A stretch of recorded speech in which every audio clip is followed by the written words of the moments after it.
There's allegedly a 4chan leak about Elder Scrolls 6, by the way. Oh yeah, a lot. I don't think this is real. I don't think this is real at all. I just read through it. I'm like, this sounds insane. This sounds very, very stupid. You guys want to see it? The first giveaway. Okay, well, actually, I'll read it in order. Let's have fun with this. But this is an example of what I consider to be like nonsense leak. Okay, Elder Scrolls 6 Lilac or Iliac. Okay. Am I dyslexic that I called that lilac? If you're wondering what that is, the iliac refers to structures related to the ilium of the large wing-shaped bone forming the upper part of the pelvis. That's the subtitle, apparently. Setting, Hammerfell. Coastal High Rock, Iliac Bay. Okay, so maybe it's a bay that looks like a pelvis, perhaps. It's immersive. 11 major cities and 2 fortress cities, shipbuilding and sailing. This is something I've speculated for a long time. And this is what you need to understand about like some fake leaks that come, is that often it's in the lore. Oh, well, there you go. See? Who knew? I thought it was a pelvis. This is something you'll see with fake leaks all the time, is that they'll take something that is like a fairly locked in, like probably, and then extrapolate from there all of these other little things. So they put something that seems very possible or very probable even, and then throw in other stuff to just build it out. So it's like, hey, I have a cutting edge, like brand new leaks for The Witcher 4. You're going to be playing as Ciri, and you're going to ride a horse, and you're going to have probably 2 swords, one that's steel and one that's silver. And then we're also going to have potions, and there's going to be 35 potions available to the player. And then you're also going to fight monsters, and there's going to be a whole questing system dedicated to just hunting monsters, separate from other quests. And like, okay, so all of that seems very plausible, very plausible even. None of that seems out of left field, like, sure. And then also there's going to be a mission that takes place on the moon, and you're like, okay, hold on. I think you just put in a couple of little things that could be true, and then we're going to throw in some nonsense, you know? And with this shipbuilding, that's something I've suspected is going to be there, because they built the whole ship building system in Starfield. So it's like, oh, so they could maybe just copy and paste it over. Because what Bethesda tends to do is what's known as iterative design, where they go and then they just like will take all the systems they had in the previous game, effectively copy them over, but with the new coat of paint, and then they'll add in 1 or 2 new systems. So with Starfield, it had pretty much all the Fallout 4 stuff, but then they tacked on like sort of a reworked settlement system that was pretty underdeveloped, and then they tacked on like the procedural generation stuff.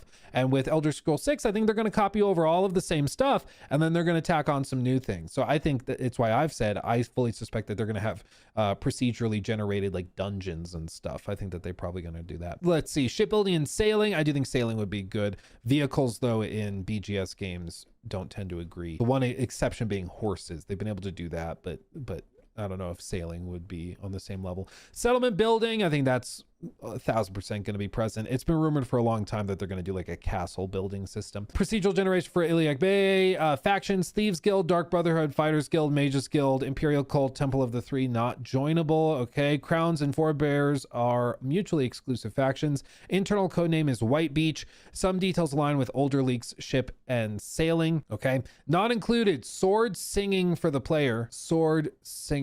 Okay, that is according to the lore, a cousin of magic that uses sound to manipulate reality. The Thum of the Nords and dragons and the various inventions of the Dwemer make us of this type of manipulation. The Bosmer also use a form, but mostly to loose the affair's shape laws so they can revert into chaotic monsters. Okay.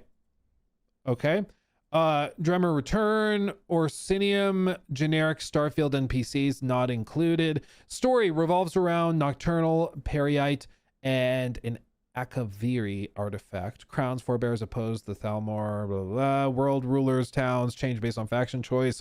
Imagine that. World tech, open world, cities and interiors mostly seamless. Okay. Procedural generated areas separate from handcrafted zones. I mean, again, that just seems to be expected. And then this is where I read this and I was like, okay.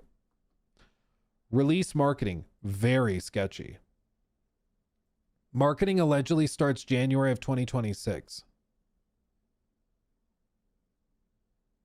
So like in 2 weeks. In like 2 weeks, they're going to start marketing it. It's not technically impossible, but no, I don't think so. At this point, like the people who are way smarter than me that have talked about this are thinking that this is going to come like a good bit later than people think. What Phil Spencer said in 2023, okay, just to like make this as crystal clear as we can, okay, Todd, every chance he gets, has been saying fans need to be patient. Fans need to be patient. We take a long time to make our games. Fans need to be patient. Every single time he gets a chance to say it, that's what he says. What has Phil Spencer said? Well, all the way back in 2018, they announced the Elder Scrolls 6, right? They announce it. Fast forward to 2023, okay? 2023. At this point, Phil Spencer does an interview as part, technically a deposition, as part of the FTC hearings. And during that, he says that the Elder Scrolls 6, he's asked a question about it, like, is that going to be exclusive to Xbox or PS5, or like, what are we doing? Are you going to distribute it everywhere? Because that was the big point of the hearings and everything. And he said, when we're talking about the Elder Scrolls 6, we're talking about a game that is 5+ years away.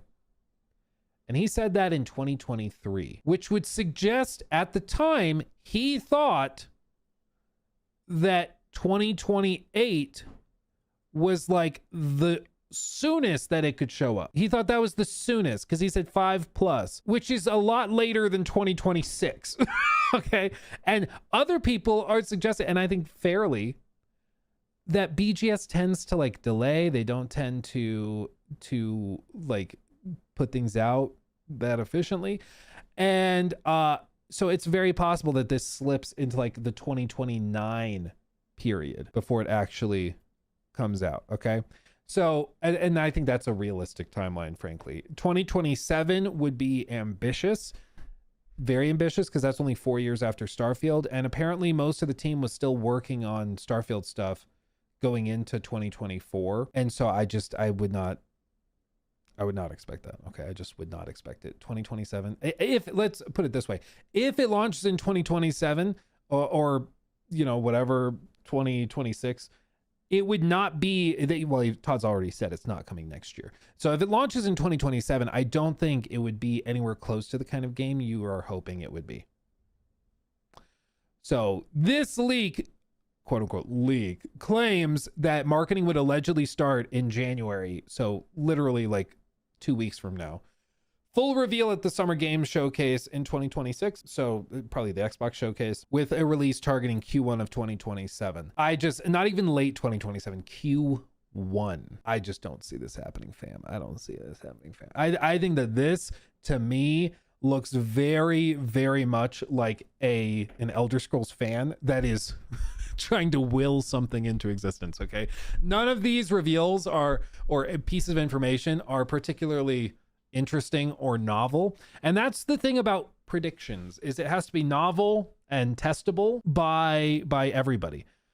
And so like if I'm going to make a prediction about a game that would be remarkable, it would be something like Elder Scrolls 6 is going to have a character in it named Greg who refuses to equip any weapon other than a pickle. That's a very specific novel prediction. Okay. And it's something that will be testable because in the game, you'll be able to see if there's a character named Greg who refuses to equip any weapon other than a pickle. You can test it.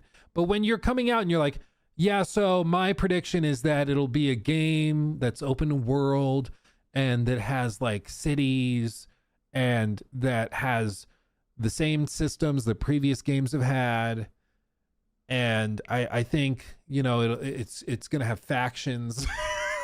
Like, and there's going to be mostly seamless exploration, but you know, some of it won't be seamless. So either way, you're covered. Like, yeah, Gavin. Has anyone seen Gavin? Exactly.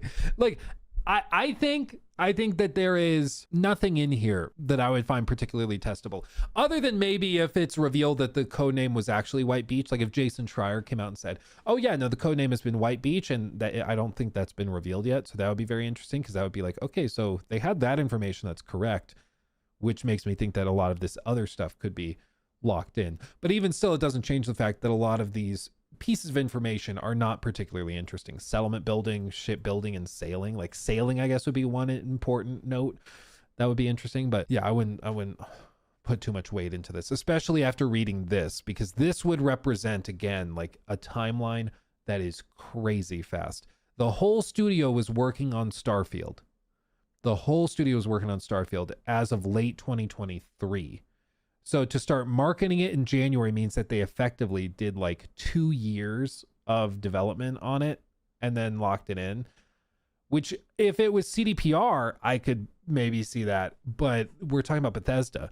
Bethesda, the same company that can't put out a Switch 2 port of Skyrim that has less than a quarter-second latency on the controllers. I just don't see it happening, but I guess we'll see.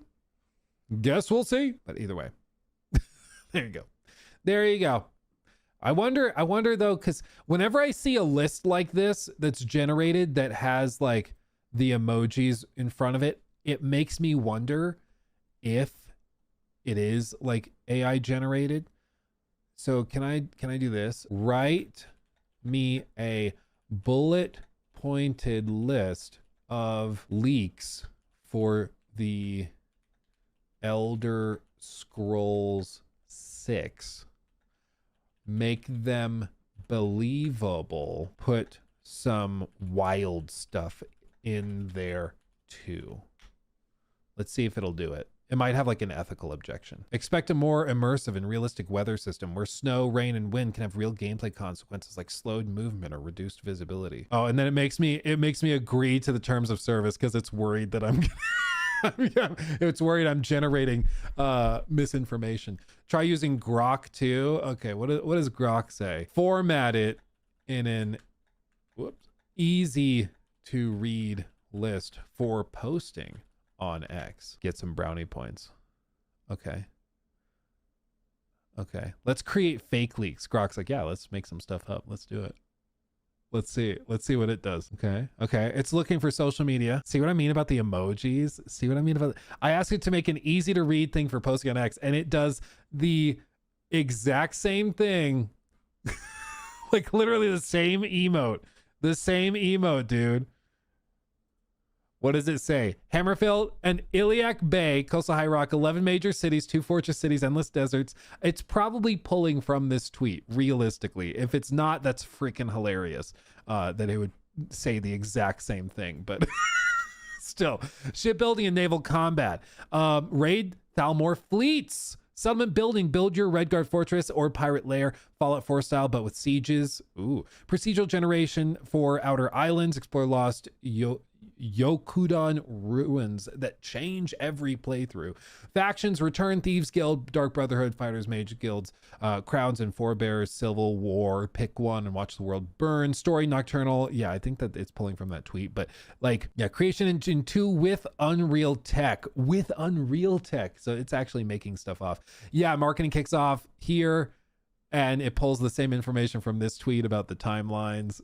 But like, you see how easy this is to do, to just make something up and throw crap in there. Now ask Gemini.